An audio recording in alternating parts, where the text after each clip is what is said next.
O Palmeiras, ele tem o Abel, Vamp, ele se tornou, nessa terça-feira, o técnico com mais tempo de trabalho no Palmeiras na sua história em uma única passagem. 3 anos, 7 meses e 20 dias. Desde a sua estreia à frente do Palmeiras. Ou seja, são quase 4 anos de trabalho. Cara, isso no futebol brasileiro é quase impossível. Ele superou o Oswaldo Brandão, que esteve à frente do Palmeiras por 3 anos, 7 meses e 19 dias, ao longo de 5 temporadas. Isso foi, para você ter uma ideia, entre 71 e 75. Ou seja, era outra época. Não era assim, não girava tanto o treinador como hoje em dia. E ele também já entrou para a história como treinador com mais títulos pelo Palmeiras. São 10 empatados justamente com o Oswaldo Brandão. Mas os títulos do Abel, na minha opinião, têm muito mais peso. Os títulos do Abel... o Abel tem 2 Libertadores. O Abel tem 2 brasileiros. É por isso que o Abel, para muitos, já se tornou o maior treinador da história do Palmeiras. Ô, velho Vamp, Palmeiras e Fortaleza, né? Fortaleza e Palmeiras. O Fortaleza, nesse momento, ele tá na 11ª colocação. Não faz um bom campeonato brasileiro. Tem um jogo a menos também, não? Tem um jogo a menos. Ele tem 10 jogos. Ele tem 10 jogos e 3 vitórias no Campeonato Brasileiro. É um adversário sempre chato. Mas o Palmeiras é favorito, mesmo fora de casa? Lá em Fortaleza, ninguém que vai lá é favorito contra o Fortaleza. Olha só. Você falou aí do trabalho do Abel, tem 3 anos e indo para 4 anos, né?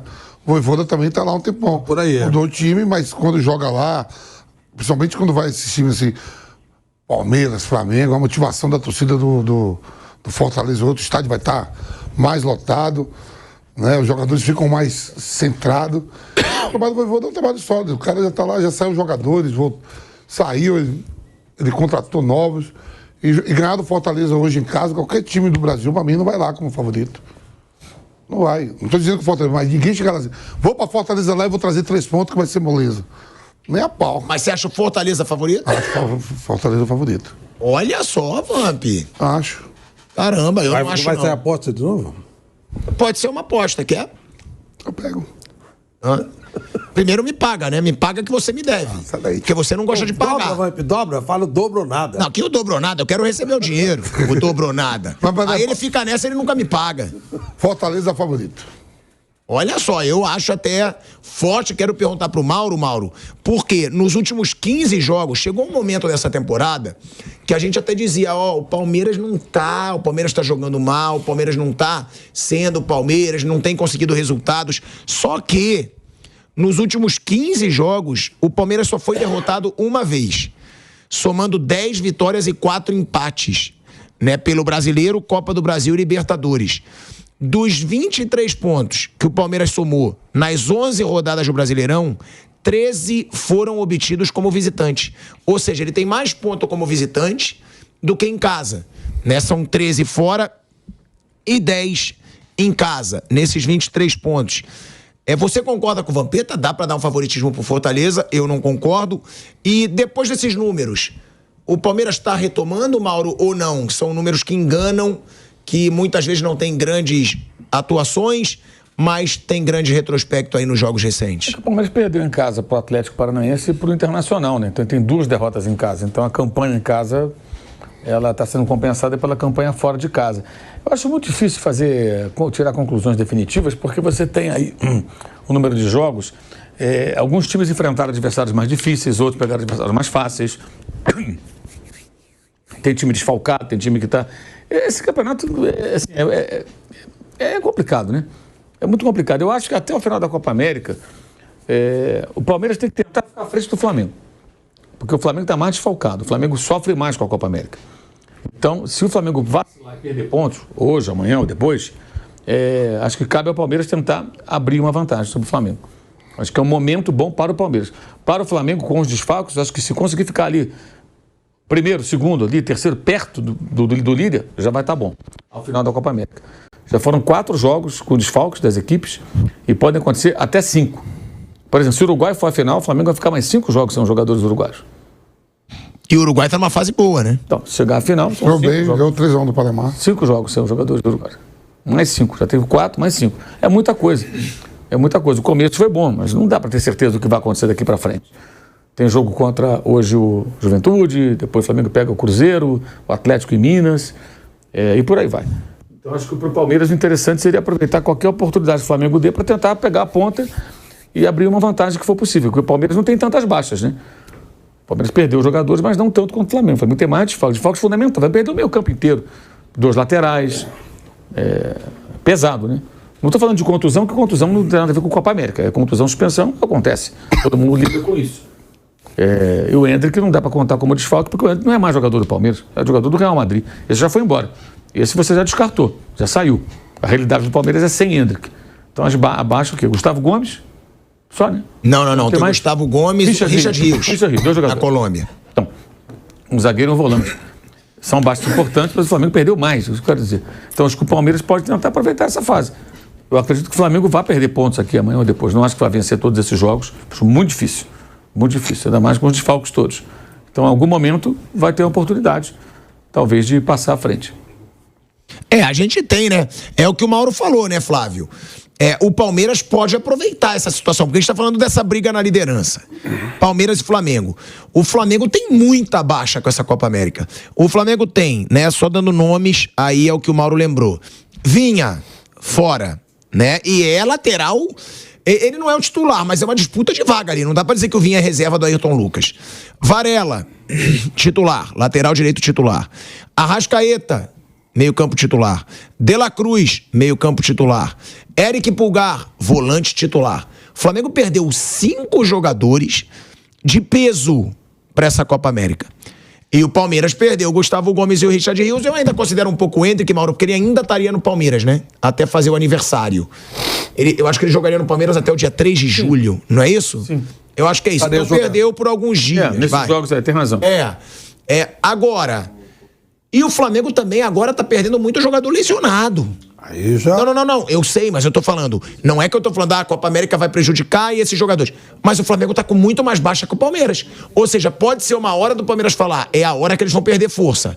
É a hora que a gente tem que dar o sprint. Porque, me desculpa, eu acho que essa disputa aqui vai ser a disputa até o final do campeonato. Tomara. Respeitando todos os outros, tá? Mas esses dois são muito mais regulares e têm elenco muito mais forte.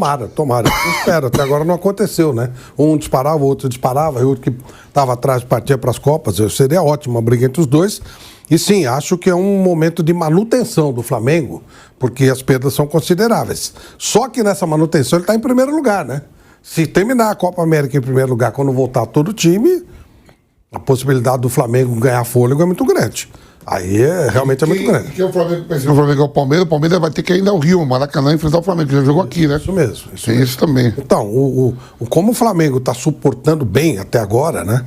Está na liderança do campeonato. Se ele passar por esse momento onde realmente ele está muito mais desfalcado que os outros, se ele passar em primeiro lugar, aí vai ser difícil imaginar que alguém consiga ter fôlego para chegar. Mas eu adoraria ver uma disputa Palmeiras e Flamengo. Acho que são os dois realmente que estão melhores preparados, são os dois grandes times de verdade do Brasil. Os outros têm momentos, mas os dois estão estruturados, estão bem, estão tendo uma vida independente há muito tempo, estão bem tranquilos. São os times que você consegue projetar com um futuro muito positivo.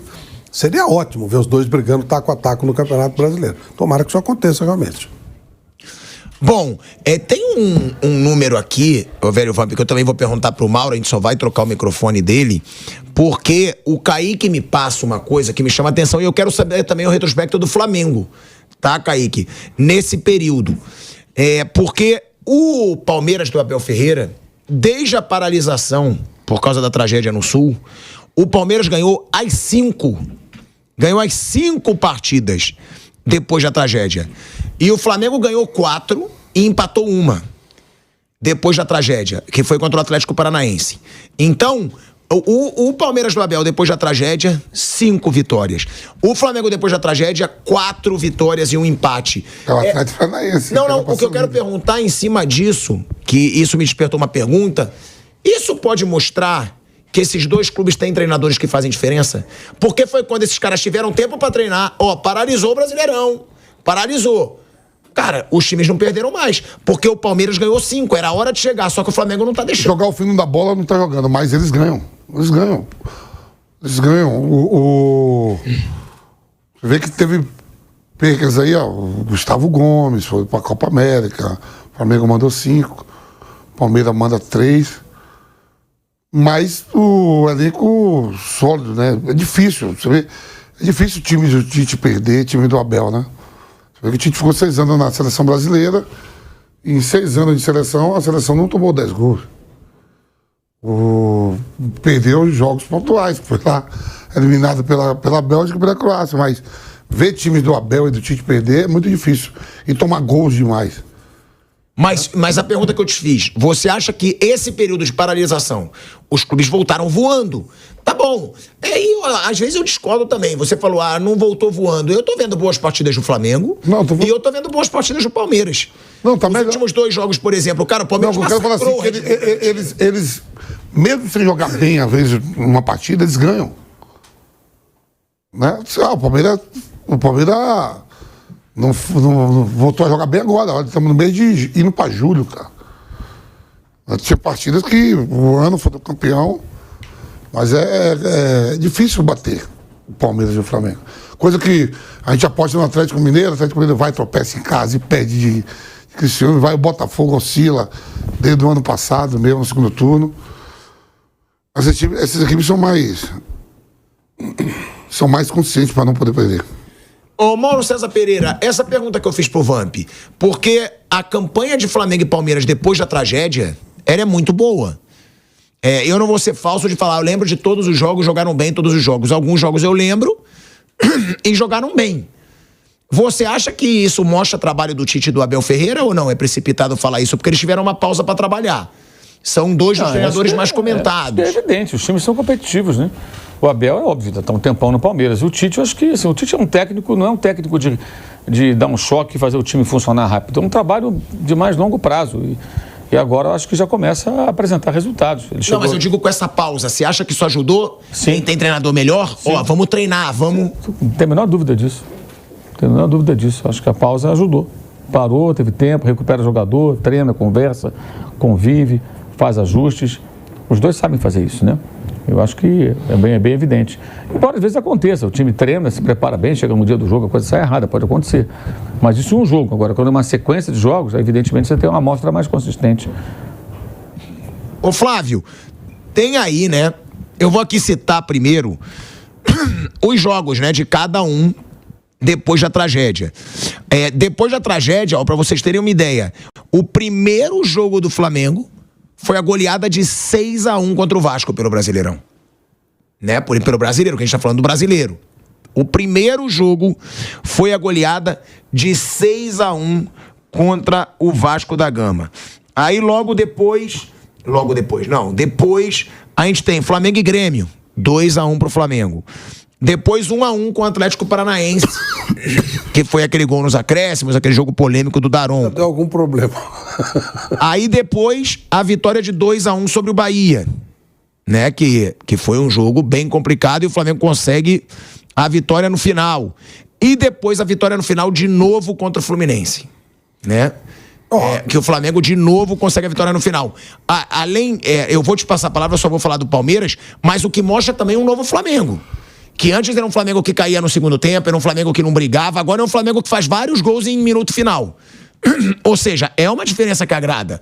Não é um Flamengo que se entrega, é um Flamengo que corre até o final, é um Flamengo com mais preparo físico, com mais vontade. Já no Palmeiras, a gente tem o Criciúma, 2-1 pro Palmeiras fora de casa, 2-0 contra o Vasco em casa, 4-0 contra o Atlético Mineiro naquela polêmica expulsão do Hulk, fora de casa. E 2-1 com o Bragantino, e poderia ter sido mais esse jogo. Eu estava até no estádio. O Palmeiras massacrou o Red Bull Bragantino. E 3-1 no Juventude.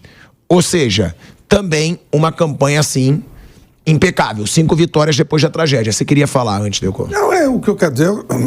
Além dos treinadores, que obviamente têm a sua participação, há fatores importantes, melhores elencos, tudo certinho, bons ambientes. Isso faz toda a diferença no mundo. Então, quando você tem o tempo para trabalhar com melhores treinadores, com melhores elencos e com tudo certinho, claro que isso pesa. E está tendo reflexo aí no campo. Ótimo, acho isso. Quando o time se estrutura, quando o time está bem, quando o time faz tudo certinho, eu estou sempre torcendo a favor. Eu acho que o futebol tem que... Quando ganha o esculhambado, não é bom pro futebol. Então eu acho legal que esses dois... Por isso que eu estou falando, quero que os dois disputem até o final. Porque eles são exemplos a serem seguidos. Quando vem o esculhambado, fala, não precisa organizar nada. Vamos esculhambado mesmo e a gente ganha. Então tá ótimo que os dois estejam assim. E essa é mais uma prova de que sim, quando você está organizado, trabalhando bem com bons treinadores, você vai adiante. Bom, o Palmeiras vai brigar. O Vamp deixou claro que ele acha o Fortaleza o favorito pro jogo. Eu acho o Palmeiras ainda, mesmo fora de casa. Mauro, você acha quem é o favorito pro jogo? Palmeiras e Fortaleza? É. Não vejo favorito, não. Não. O jogo é no Ceará, né? Jogo no Ceará. Não tem favorito. Flávio. Se Vale não tem favorito, eu vou nessa também. Eu não acho que o Fortaleza seja favorito. Não tem. Ali é duro. O Palmeiras ele tem conseguido ganhar alguns jogos importantes fora de casa. Não dá para dizer que ele é favorito, mas eu acho que tende para o Palmeiras, mas não como favorito. Ele tende para o Palmeiras, porque ele tem saído bem, né, desse tipo de jogo. Então, acho que dá para se imaginar o Palmeiras ganhando apertado. Bom, o Palmeiras tem esse confronto contra o Fortaleza fora de casa e o Flamengo também vai fora de casa nessa disputa pela liderança enfrentar o Juventude. Eu não ligo muito para esse negócio de retrospecto, né? Mas o retrospecto do Flamengo é péssimo nos últimos jogos em Caxias do Sul. O Flamengo não vence jogando em Caxias do Sul desde outubro de 97. Olha que bizarro. Varziano lá o ano passado, não foi? Cara, que bizarro. Lembra que que teve poça pra caramba? Não sei se foi ano passado ou retrasado. Foi um jogo varziano. Foi uma coisa...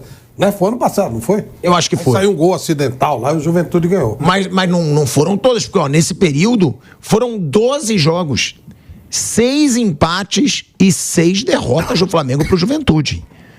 Foi no ano retrasado o jogo que você tá falando, Flávio, foi 2-2. Desde a última vitória do Flamengo, o clube voltou 11 vezes ao Alfredo. Anos, foi no campeonato de 21. Ah, foi 21? Foi 21 do Rogério Ceni ainda. Foi 21, então. Foi 1-0, né? O jogo varziano foi 1-0. Campeonato de 21. Foi até um momento brilhante do Mateuzinho. O campo estava encharcado, aí o Ceni chegou, não tinha torcida, né? Era na época da pandemia. Aí o Ceni chegou na beira do campo e falou assim: não dá para sair jogando, não dá para sair jogando. Vai no chutão, não dá para sair jogando, não dá para trocar um passe. Aí o Mateuzinho, um minuto depois, ele pega e atravessa a bola na frente da área. O Matheus Peixoto, né, o atacante, pega e pimba, gol 1-0, acabou o jogo. 1-0. O Corinthians contratou o Mateuzinho, não vai contratar o Gabigol? Mateuzinho. Se tiver uma chance. Essa foi impressionante, porque assim, qualquer um que estava vendo o jogo na televisão sabia que não dá para trocar um passe. O técnico gritou, não tinha torcida, você ouve, o cara falou, não sai jogando, não dá para jogar. Sacado. Um minuto o cara tocou a bola para frente da área, ela parou na frente do centroavante. O Corinthians pagou uma baita nota pelo Mateuzinho, não vai trazer o Gabigol se tiver chance? Opa! Mas traz fácil. Bom, essa lembrança do Mauro, desde a última vez. Não dá pra esquecer, né, um negócio desse. Não dá. Um domingo de manhã, né? Foi domingo de manhã? Foi, né? Foi domingo de manhã. Foi. Uma maravilha. Não, eu acordei, eu olhei aquilo e falei, o que é isso aqui? Coisa maravilhosa. Eles estão jogando, né? Que não parece um jogo de futebol, né? É verdade. Tem jogo que não parece jogo de futebol, né? Você olha e fala, estão jogando o quê, né? Aí sai um gol. Eu não lembrava que esse lance brilhante tinha sido o Mateuzinho. Desde a última vitória, o Flamengo voltou 11 vezes ao Alfredo Jaconi. Perdeu 5 e empatou as outras 6 em jogos contra o Juventude. O período ainda tem uma derrota para o Internacional por 1-0 em 2013, no Estádio Centenário, que é a casa do Caxias. Olha aí, Mauro César, para você lembrar. Não, esse foi... Olha aí, Mauro César. Olha aí, Mauro César. Volta. Ele põe a mão na cabeça lá. Ele põe a mão na cabeça. Trabalhando, volta o lance. Ele põe a mão na cabeça. Tira a taxa também. Vamos tirar a taxa pra dar essa moral pro Mateuzinho. Ó, agora, é agora, hein? Presta... Vai passar o replay. É agora, Mateuzinho brilhando. Aí, ó. Prendeu o goleiro. Toma. É que pode, né? Negócio impressionante. A mão na cabeça. É que não tem o áudio do Ceni gritando. Foi um minuto antes. O treinador, né? Cai o treinador. Foi um minuto antes. Assim, e deu pra ver direitinho o Ceni gritando. Não sai jogando, não dá pra... Não tinha a menor condição. Não é que pode, você sabe que são outros tempos. Jogador profissional. São outros tempos. Mas quando eu comecei a carreira, o Poi, né? O Poi técnico de São Paulo, ele era bravo, né? E o São Paulo tinha um ponta chamado Mauro. E eu não sei onde o São Paulo foi jogar, que o Mauro chovendo pra caramba, o Mauro com, acho que era chuteira de borracha, né? De plástico, uma chuteira lá que escorregava, mas era nova. Ele estava todo empolgado, naquela época não tinha negócio de patrocínio, era empolgação. Gostou. Aí o pai olhou aquilo e falou, isso aqui não dá pra jogar não, hein, pô. Aí ele falou, não, pô, tá certo. Aí ele olha, o Mauro cai, e dá uma jogada dessa aí. Quando chegou no vestiário, o pai falou pra bater nele. Aí segura. O pai era bravo, o pai conta essa história. Pô, São Paulo perdeu um campeonato por causa dessa história aí. Desse negocinho de chuteira, de não fazer o que o cara manda. E aí ele jogou escondido com a chuteira quando caiu. O pai foi na chuteira e queria matá-lo. É mais ou menos isso aí. Né? Então não dá, pô. E aí, ó, uma das derrotas do Flamengo atuando em Caxias do Sul deu fim à passagem do Romário pelo Flamengo, que foi em 99 pelo Brasileirão. O atacante foi pra boate depois de ser derrotado pelo Juventude por 3-1. E aí foi embora do Flamengo. Ou seja, o Vamp, desde 97, cara.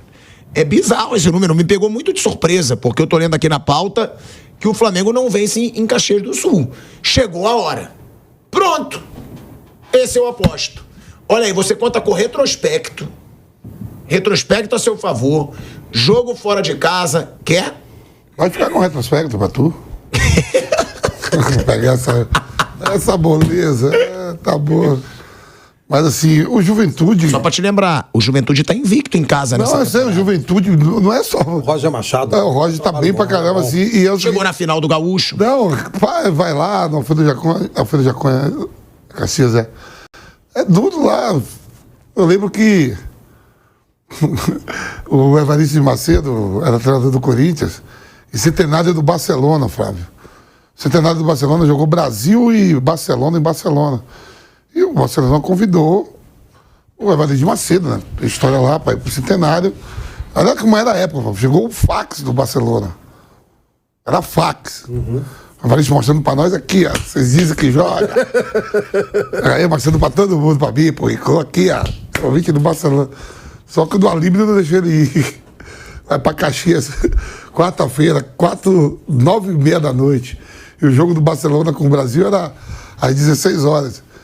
Então o Corinthians não liberou, né? Porque tinha jogo. À noite a gente tá jogando.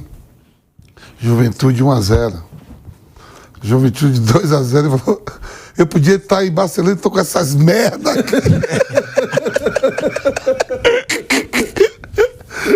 Podia estar lá em Barcelona, tô com essas merdas aqui agora. Foi, né? Desse frio, e é frio. Lá tem um nevoeiro lá à noite, fica campo pesado, a bola. Podia estar em Barcelona. Que na volta. Que na volta ele perguntou pro PC. O PC, que era o preparador do físico, pelo Sérgio Guzmão. Vem cá, você foi em Barcelona? Eu sou famoso lá. Você foi em Madrid? Eu sou famoso lá, sou e tal. Que o Marcelinho e o Rincon estavam cornetando ele. Ele olhou pros caras e falou: pois pô, chegava fax. Olha aí, ó. Aí ele falou uma coisa que eu não dava pra falar. Na época não era esses fax. caras ficam falando de mim aqui. Na época veio os fax, cara. Era fax. Até a convocação pra seleção chegavam os fax da CBF. O Rincon e o Marcelinho negaram fogo lá fora. Aí, mas lá, aí, tá vendo? Mas assim, ó. A gente sabe que no Sul tá frio agora, né? Jogou já. Pô, jogar de noite lá, 9h40, 9h30 da noite, num frio, campo molhado, é duro jogar lá. Mauro, a gente tá falando, né, do Juventude, que ele ainda não perdeu jogando dentro de casa nesse Campeonato Brasileiro. Gol do Corinthians. São 5 jogos com 3 vitórias. Corinthians, Atlético Goianiense e Vasco também estão todos lá embaixo, né? Não, mas a gente tem que... o campeonato... Sim. E 2 empates contra Atlético Paranaense e Vitória. Não foram jogos difíceis que ele teve em casa. O Atlético Paranaense é difícil. Mas são os adversários diretos dele, né? Sim, sim. Agora, é um jogo muito complicado pro Flamengo ou não, retrospecto independente disso, e também não são jogos tão difíceis que eles tiveram em casa. E outra, quem você acha que tem um jogo mais difícil? Fortaleza, que é o Palmeiras lá, ou Flamengo Juventude lá? Um break na Rádio Jovem Pan. Seguimos no YouTube. Se o gramado estiver bom, né, não fosse o gramado do Mateuzinho, né, e o Flamengo estivesse completo com o seu time principal, né, não com o time misto, o Flamengo seria favorito desse jogo. Mas nessa situação, acho que fica bem mais difícil. Não tem nem o Bruno Henrique, nem o Cebolinha. Vai jogar o Vitor Hugo, tudo indica, né? Então vai o terceiro jogador da posição ali, fazendo um dos lados do campo. Lado esquerdo, no caso. Com a direita, o Luiz Araújo. Então, o Flamengo bem desfalcado. O Flamengo não tem os 5 convocados. O Alan não tem condição para começar jogando ainda, né? Até ele precipitou a volta dele por necessidade. Deve ficar no banco. Ele não tem o Cebolinha, ele não tem o Igor Jesus, ele não tem Davi Luiz. o Davi Luiz, ele não tem o Bruno Henrique. Uns 10 desfalques, mais ou menos, né? Aproximadamente. É muita gente. Jogadores importantes, né? Titulares e jogadores que entram imediatamente na ausência dos titulares. Então Quem você acha que vai entrar no lugar? Luiz Araújo? Acho que vai Tem estar a cavalaria aí, não? Hã? Vitor Hugo. Luiz Araújo, Pedro e Vitor Hugo. Eu acho que vai ser isso aí. Você acha que nem assim ele vai botar o Gabigol, né? Nem tentar. Não. Faz o menor sentido. Caramba. Mas você concorda que isso mostra a Aí não fase tem, não, péssima do cavalaria? Gabigol? Pro Vitor Hugo entrar e o Gabigol não. É outra função. Acho que o Vitor Hugo recompõe mais, né? Vai preencher mais ali o meio campo. Ele tem força para chegar na frente, faz ali o lado do campo. Eu acho que o Gabigol ele está vendo como uma opção para colocar com o Pedro, para colocar 2 atacantes em algumas situações de jogo. Ele até já falou isso em coletivas, né? Então acho que é equilibrado. Os 2 jogos são equilibrados. O Flamengo é bem difícil esse jogo, nessa situação. Se tivesse completo gramado bom, é óbvio que o Flamengo poderia ganhar do Juventude, né? Porque você tem aí muitos desses jogos aí, desse jejum, né? Do período melhora da equipe, né? Depois que o Flamengo voltou, formou um grande time e tudo, não foram muitas partidas por lá. E teve essa icônica partida do Mateuzinho. Essa é inesquecível.